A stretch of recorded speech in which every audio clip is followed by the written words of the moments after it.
आता राज्यातल्या लाडक्या बहिणींसंदर्भातली बातमी, कारण लाडकी बहीण योजनेचा लाभ घेणाऱ्या 26 लाख महिला या अपात्र ठरलेल्या आहेत। ही प्राथमिक माहिती समोर आली आणि या अपात्र लाभार्थ्यांची आता जिल्हास्तरीय सूक्ष्म छाननी सुरू असल्याची माहिती राज्याच्या महिला आणि बालकल्याण मंत्री आदिती तटकरे यांनी दिली आहे। या छाननीमधून अपात्र ठरलेल्या महिलांवरती योग्य ती कारवाई केली जाईल असंही त्या म्हणाल्या।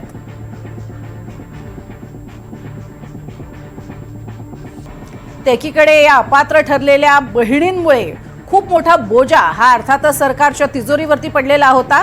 तब्बल 26 लाख लाडक्या बहिणी या अपात्र असल्यामुळे आणि बोगस लाभार्थी असल्यामुळे अर्थातच त्या पैशांचं तर काय होणार, ते पैसे कसे वळते करून घेतले जाणार, हा मात्र मोठा प्रश्न आहे। नेमकी कारवाई कशा स्वरूपाची केली जाणार सरकारच्या वतीनं हे पाहणं सुद्धा तितकंच महत्त्वाचं असणार आहे। तब्बल 6 ते 7 महिन्यांपासून त्या अर्थातच प्रत्येक महिन्याला 1,500 रुपये घेत आहेत आणि असे पैसे बघता कोट्यवधी रुपये जे आहेत ते मात्र या बहिणींच्या खात्यात जमा झालेले आहेत, जे बोगस लाभार्थी आहेत, जे मुळात लाभासाठी पात्र नाहीत।